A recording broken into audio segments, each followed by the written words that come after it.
अस्सलामुअलैकुम दोस्तों, मैं उम्मीद करता हूँ कि आप सब खैरियत से हैं और खुश खुर्रम हैं। दोस्तों, जैसा कि आप लोगों को पता ही है कि हमारे लेक्चर्स टूर पर चल रहे हैं। आज इसी सिलसिले की कड़ी में लेक्चर नंबर 8 जो कि सूरतुल बकरा की आयत नंबर 93 पर है, ये मैं आपसे शेयर करना चाहूँगा। इस आयत की अंडरस्टैंडिंग की जानब बढ़ने से पहले मरवजा तराजुम को जब मैंने पढ़ा था तो कुछ सवालात मेरे सामने आए थे। ये सवालात एक तालिब इल्म की हैसियत से मैं आप दोस्तों से शेयर कर रहा हूँ। आप में से वो दोस्त जो इल्मी इस्तात रखते हैं वो इन सवालात के जवाब देकर मेरी रहनुमाई कर सकते हैं। लिहाजा दोस्तों, तराजम जो भी मैंने पढ़े थे वो तकरीबन एक ही तरह के थे। उनमें से एक तर्जुमा मैंने सवालात करने के लिए चुना है। इस पर मैं जो सवालात करूँगा ये सवालात उन तमाम तराजम पर भी हैं जो इससे मिलते जुलते हैं, चाहे वो किसी ने भी किए हैं या दुनिया में वो कहीं पर भी पाए जाते हैं। लिहाजा दोस्तों, मरवजा तर्जुमा मैंने स्क्रीन पर लगा दिया है, गौर करें। मुअज़्ज़ज़ मुतरजमीन लिखते हैं कि सवाल नंबर 1 है, और जब हमने तुमसे पुख्ता अहद लिया और हमने तुम्हारे ऊपर तूर ब्रैकेट में लिखा है पहाड़ को बुलंद किया। इस पर सवाल ये है कि पहाड़ किस लफ्ज़ का तर्जुमा किया गया है, क्योंकि आयत में कोई भी ऐसा लफ्ज़ नहीं है जिसके मानी पहाड़ कर दिए जाएं। चूँकि इन लोगों का अकीदा है कि तूर पहाड़ है, लिहाजा इसी वजह से तर्जुमा में ब्रैकेट डालकर पहाड़ लिखना पड़ा। क्या जिस हस्ती ने किताब दी इसको पहाड़ का लफ्ज़ कुरान की लिसान में लिखना या बताना नहीं आता था, जो ये कमी हमारे प्यारे मुअज़्ज़ज़ मुतरजमीन को पूरी करनी पड़ी। इस पे मेरी रहनुमाई करें। सवाल नंबर 1 का पॉइंट नंबर 2 है, लफ्ज़ तूर जो कि अल के साथ मारफा है, इसके मानी क्यों ना किए गए, और तूर चूंकि अल के साथ है तो ये मिस्र वाला भला कैसे हो गया, इस पे भी रहनुमाई करें। सवाल नंबर 3 है, एक सवाल ये भी है कि अगर हमारे ऊपर तूर पहाड़ उठाया है तो पाकिस्तान में, इंडिया में, बांग्लादेश में, अमेरिका में, सऊदीया में खुद और बाकी दुनिया में जो भी तूर को पहाड़ समझते हैं वो बताएं कि कहाँ है इनके ऊपर तूर पहाड़ उठा हुआ, वो मुझे दिखाएं।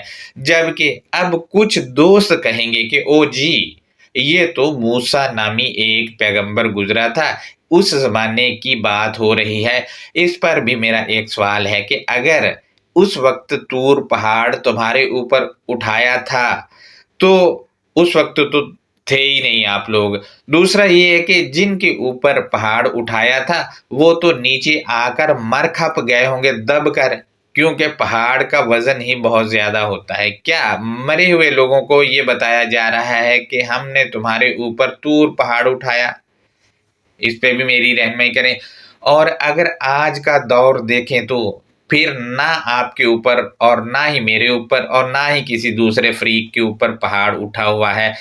जो हमारे यहाँ बताया जाता है ये पहाड़ है ही नहीं। हम मजीद आगे बढ़ते हैं तो मुतरजमीन लिखते हैं। सवाल नंबर 2 है, तुम मजबूती से पकड़ लो जो हमने तुम्हें दिया और तुम सुनो।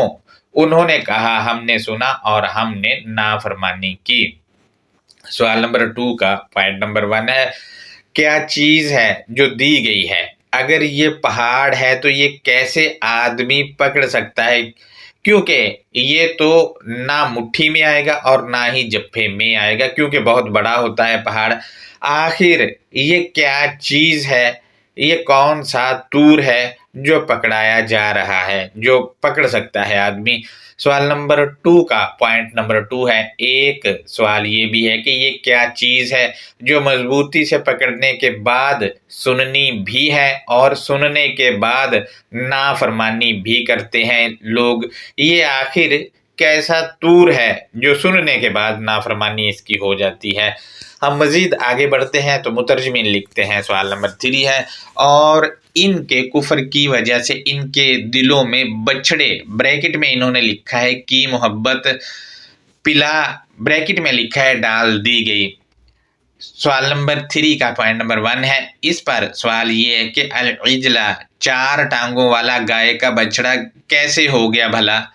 क्योंकि अल इजला अल तखसीस के साथ है और ब्रैकेट्स में जो इन्होंने की मोहब्बत और दूसरी ब्रैकेट में जो डाल लिखा है ये किस लफ्ज का तर्जुमा है? क्योंकि पैबंदकारी करके तराजुम को बदला गया है, लिहाजा ये भी बताया जाए कि पैबंदकारी क्यों की गई। सवाल नंबर 3 का पॉइंट नंबर 2 देखते हैं। तो इस पर एक सवाल ये भी है कि 4 टांगों वाला बछड़ा, इसका तो गोश्त करके सालन बनाया जाता है जो कि खाया जाता है, लेकिन इस आयत में जो बछड़ा जिसका इन्होंने तर्जुमा किया, अगर बछड़ा है तो जो इसमें मेंशन है ये कैसा बछड़ा है जो पिया जाता है, लिहाजा पिया तो हमेशा पानी वानी जाया जाता है, तो ये तो समझ ही नहीं आ रही कि 4 टांगों वाला होगा, ये क्या चीज़ है। मजीद हम आगे बढ़ते हैं तो सवाल नंबर 4 है। मुतरजमीन लिखते हैं कि आप कह दीजिए जिसका हुक्म तुम्हें तुम्हारा ईमान देता है बुरा है, अगर तुम ईमान वाले हो तो। ये कैसा बछड़ा है जिससे नाफरमानी करने वाला बुरा आदमी जो है वो हुक्म करता है और फिर जो है ये अंधेरों की तरफ ले जाता है। इस पे हमारी रहनुमाई करें कि ये क्या चीज़ है। ये कुछ सवालात थे जो मैंने आपसे शेयर किए हैं, लिहाजा हम मज़ीद आगे बढ़ते हैं तो अंडरस्टैंडिंग है उसको देख लेते हैं। बिस्मिल्लाहिर्रहमानिर्रहीम। अल्लाह नरमी करने वाले मेहरबानी करने वाले की शनाख्त या पहचान के साथ। दोस्तों, सूरह अल बकरा की आयत नंबर 93 की जानब बढ़ने से पहले इससे पहले वाली आयत जो कि 92 है इसको हम देखेंगे, क्योंकि इसी के तसलसल में आयत नंबर 93 है। तो आयत नंबर 92 में है कि वलक़द जाअकुम मूसा बिलबय्यिनाति, और तहकीक वो तुम्हारे पास फ़िरऔनियत के सामने डट जाने वाला वाज़ेह बयान के साथ आया था। दोस्तों, इसमें कुम की ज़मीर जमा मुज़क्कर हाज़र की है। हाज़र में हमारे पास जो मूसा आया है वो बिलबय्यिनात के साथ है और बय्यिनात जो है वो अल किताब में मौजूद है। मूसा थ्रू अल किताब यानी लिखाई के हमारे पास आ गया है।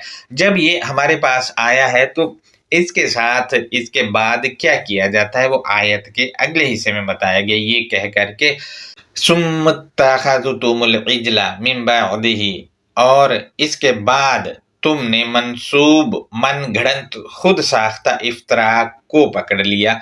दोस्तों, अब आप देखें कि अल इजला खुद साख्ता मन घड़ंत जो इफ्तरा है वो है, ये मंसूब करके बनाई जाती है, लिहाजा इसको पकड़ने वाले कौन हैं वो आयत के आखिरी हिस्से में बताया गया, ये कह करके व अंतुम ज़ालिमून, और कि तुम अंधेरा फैलाने वाले हो या तुम ज़्यादती करने वाले हो।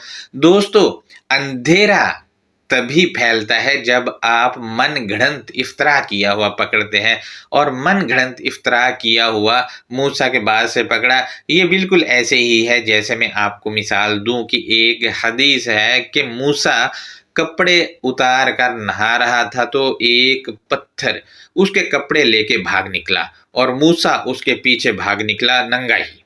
अब आप देख लें, ये मंसूब करके इफ्तरा किया हुआ है, मूसा ने ये बात कही ही नहीं है और ना ही अल किताब में मौजूद है।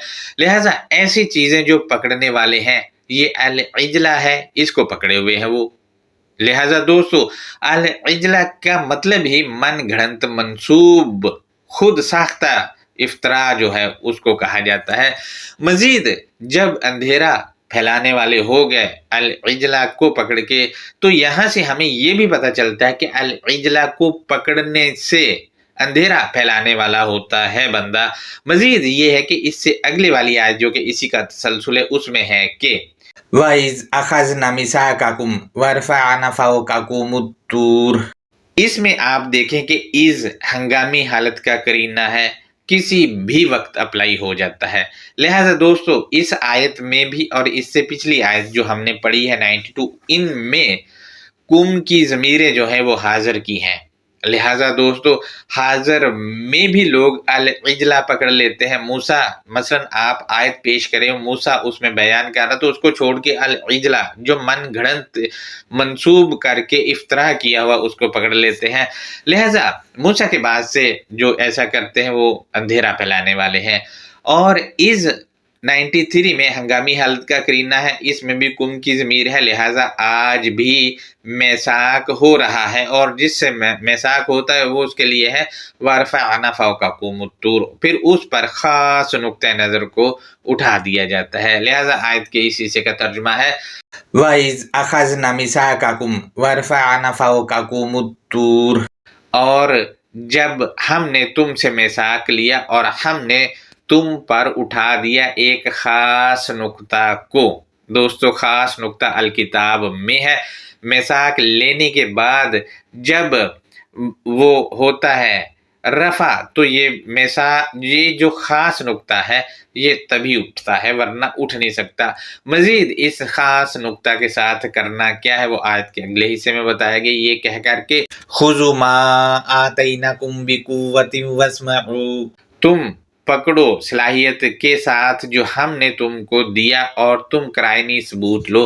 دوستو صلاحیت والا جو ہوتا ہے وہی پکڑ سکتا ہے جو صلاحیت کے ساتھ دیا جاتا ہے، اور جو دیا ہے وہ طور رفع ہوتا ہے تو ملتا ہے، ورنہ ملتا نہیں۔ خاص نقطہ نظر جب اٹھتا ہے وہ اٹھانے کے لیے ہمیں الکتاب میں جانا پڑتا ہے، جب وہ اٹھتا ہے تو تب جا کے خاص نقطہ ہتھی لگتا ہے صلاحیت کے ساتھ، اور اس کے ساتھ جو قرائنی ثبوت بھی موجود ہیں وہ بھی لے سکتے ہیں۔ مزید کیا ہے وہ آیت کے اگلے حصے میں ہے، اس کے جواب میں کیا کہہ رہے ہیں وہ، تو اس میں لکھا ہے قالوا سمعنا وعصینا، انہوں نے جواب دیا ہم نے قرائنی ثبوت لیے اور ہم نے نافرمانی کی، یعنی یہ جو دیا جاتا ہے اس کی نافرمانی ہوتی ہے۔ کیوں ہوتی ہے وہ آیت کے اگلے حصے میں بتایا گیا، یہ کہہ کر کے وَأُشْرِبُوا فِي قُلُوبِهِمُ الْعِجْلَ بِكُفْرِهِمْ، اور ان کی سوچنے سمجھنے کی صلاحیتوں کے اندر منسوب من گھڑنت افطرا کی سیرابی کی گئی ان کے کفر کے ساتھ۔ دوستو من گھڑنت جو افطرا ہے اس کی سیرابی کی گئی ہے، اور کون کرتے ہیں عام پبلک میں اس کی سیرابی، وہ آپ لوگوں کو پتہ ہی ہے کہ کون ہے، لہٰذا عام پبلک بھی اس سے سیراب ہے اور اس کو بتانے والے بھی سیراب ہیں من گھڑنت منسوب جو کیا ہوا اس کے۔ لہٰذا مزید یہاں سے یہ بھی پتہ چلا کہ العجلہ جس کو مترجمین نے بچڑا بنایا ہے یہ بچڑا نہیں بلکہ کفر کے ساتھ جو چیز سیراب کی جاتی ہے وہ العجلہ ہے، اور وہ ہاتھوں سے گھڑا گیا جھوٹ منسوب جو کیا جاتا ہے جو لوگ پکڑے ہوئے ہیں اس کو العجلہ ان دونوں آیتوں میں کہا گیا ہے۔ مزید یہ کہ العجلہ کیا کرتا ہے اور اس سے کیا کیا جاتا ہے وہ بھی پڑھیں۔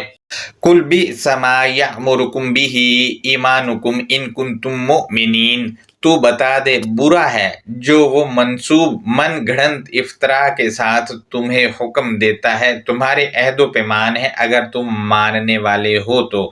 دوستو برائی پر چلنے والے العجلہ کے ساتھ حکم دیتے ہیں۔ یہاں سے یہ بھی پتہ چلا کہ العجلہ کوئی 4 ٹانگوں والا بچڑا گائے کا بچہ نہیں بلکہ وہ چیز ہے جس کے ساتھ حکم دیتے ہیں برائی پر چلنے والے، اور وہ جو حکم دے رہے ہیں وہ الکتاب کے باہر کا لٹریچر جو منسوب کر کے لکھا گیا ہے اس سے دیتے ہیں، لہٰذا وہ افطرا کرتے ہیں۔